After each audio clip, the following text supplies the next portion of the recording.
Yeah. Yeah. So that's your phone. Right. Just a couple of inches, yeah. So we'll go together. That's perfect, yeah. That's perfect, yeah. Perfect, yeah. Right. I'll just see if I can hear you when you speak on the phone. Okay, look. That's like the time, and that's how many people come on. Does your last of all the editing and all that? Yeah, yeah. Then you have little. Oh, it's live. Yeah, we've got one on. Yeah. Can you hear us, anyone? Oh, can you talk back? No, they can't talk. They can just hear us. Oh, Yeah, 6 right. people are on. I've never known like this before. So don't worry, we've got 2 thumbs up straight away, 3 thumbs up, 19 people are on. It's amazing. I'm told today. Can you hear you? Yeah, just got thumbs up. Right. It's me, Brian Cockerill, on the Taxman Show. Some ludicrous allegations going around. I left my friend Chris Currie to die in a house in Billingham. I've got Chris Currie today here for the first time. He's going to speak about this. It was over 11 years ago. Chris, welcome to the show, mate. Hi, Brian. Okay, mate. Yeah, man. Yeah, can you, in your words, tell them what happened that day, Chris, well, please? It was a young lad out the army, and he had his money took off him, his payout, and he couldn't get his money back. So I was trying to get it back for him. And I was with Bri that day, but I'd said to Bri, look, Bri, there's no trouble or anything. I said, I don't want you anywhere near. So I just go on my own, there's no chew, blah, blah.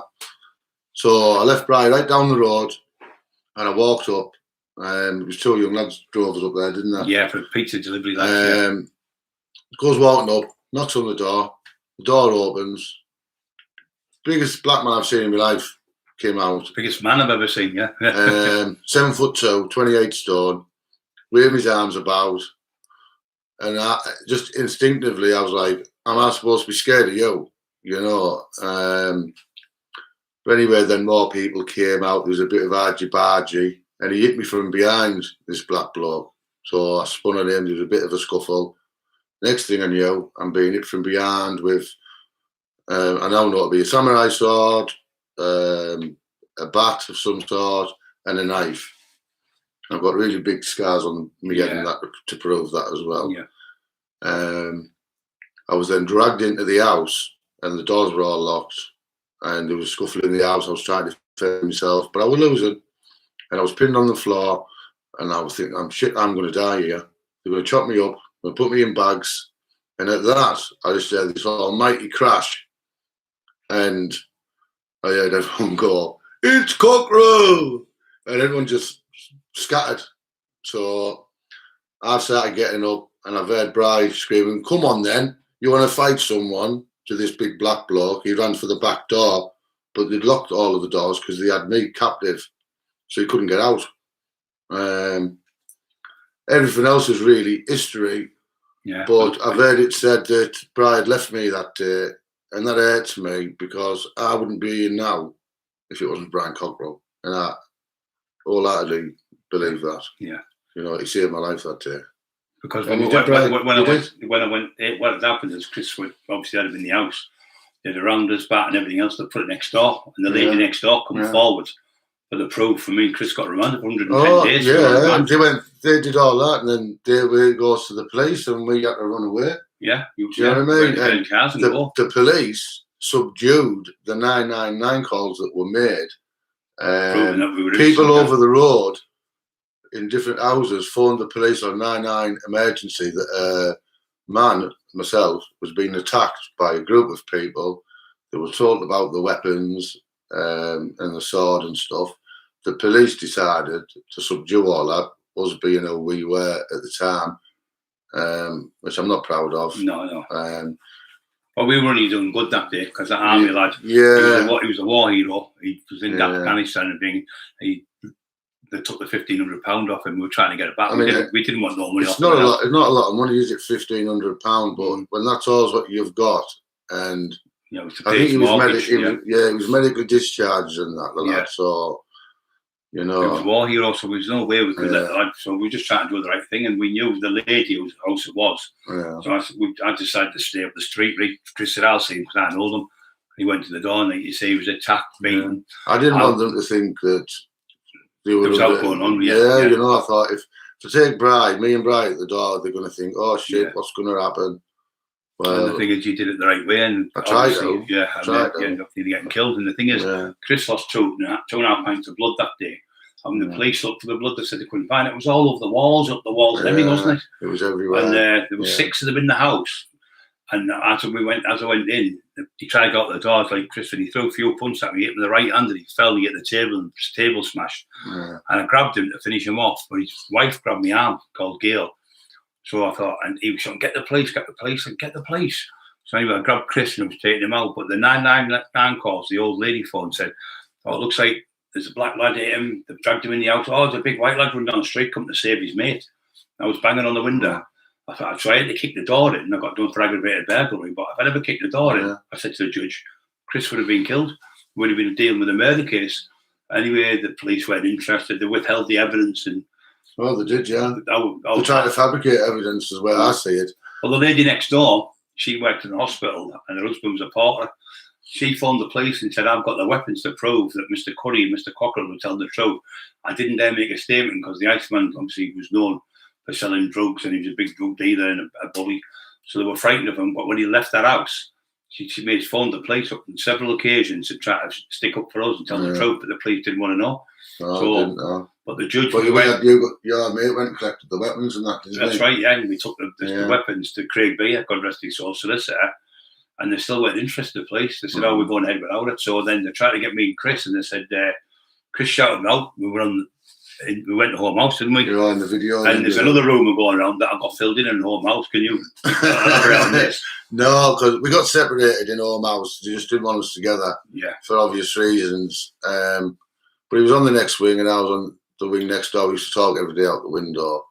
And when he went in that jail, people were on their knees filling bags of shopping and different treats and stuff and giving him he had no trouble in that prison. And to be fair, there wasn't no one in that jail to give me trouble. There's definitely no one to give him any trouble. Yeah. You know, it's just malicious people with malicious mouths. You know, they can say what they want. It's like a free world now. People can just say what they want. Can't you were actually there, Chris, weren't you? Yeah, I was there. Yeah. We were there. We were in there 110 days. I know. And he was on one. He said one wing, but we used to go to the gym. Can you tell us the story about when we were training? It's funny, this. We were in the gym and he was doing his legs and stuff, and the people were going on talking about different strengths and how strong this person was and all that. And it's a bit far-fetched, but it is true. He got every weight onto this leg press machine that was in that gym. No one could train. Everyone was stood round, and the gym screws came out, didn't they? And they said, "What you doing? What you doing?" So I'm just going to lift this. He says, but there's still not enough. He says, can you and you climb on the top of that?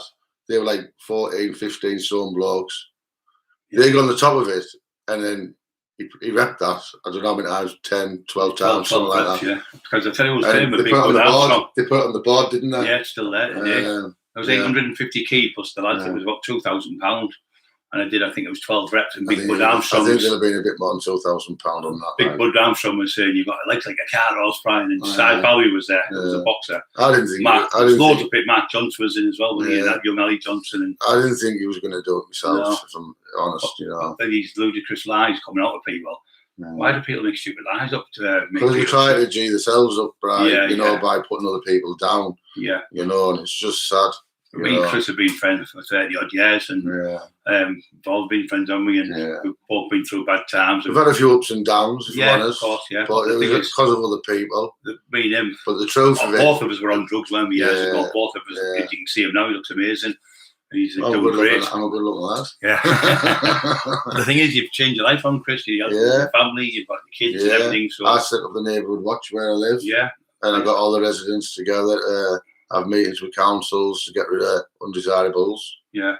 And stuff. And I don't associate with like you said, anymore. Chris, life's better now. You get out of bed every day. And you've got a better life. I have my kids. I have a lovely girl. Yeah. Called Lisa. I'm going to be marrying. Yeah. Which is amazing. Yeah. You know, I have a good life. So I wake up one morning with something to do now. I think people like me and you wake up and think, we're lucky to be alive, aren't we?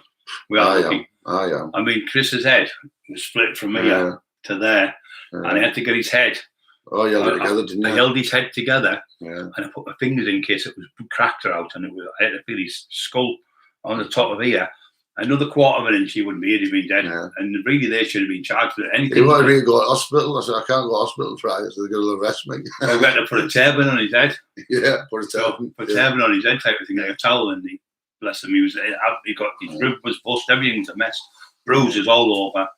But left for dead? No, I don't think so. I never left him. I just lost my brother about 6 weeks before it. I thought I'm not going to lose another one. Yeah, Skinny just died. Skinny, that's right. Yeah. So he's stupid nice, but yeah. So it's great to have you here today, Chris. And it's nice. I've never done anything like this before. You know? I just thought somebody said to me, well, my sister said, get Chris on. He'll some proof the truth. Yeah. But we got up and we were dangerous people them days, Chris. When we weren't proud of what we done. I'm not proud of it now. But when you like that, aren't you? And you justify it, and it's only you have to develop a conscience, don't you, before you can do anything really. Yeah, you got to. But we've changed our lives, and we help people, and you look after your dad and everything now, don't you? And, good for my dad and that. Yeah. He's doing all right. You know, he's doing better than what you'd expect, really. I suppose. Yeah. So, what do you get up to now then, Chris? Then?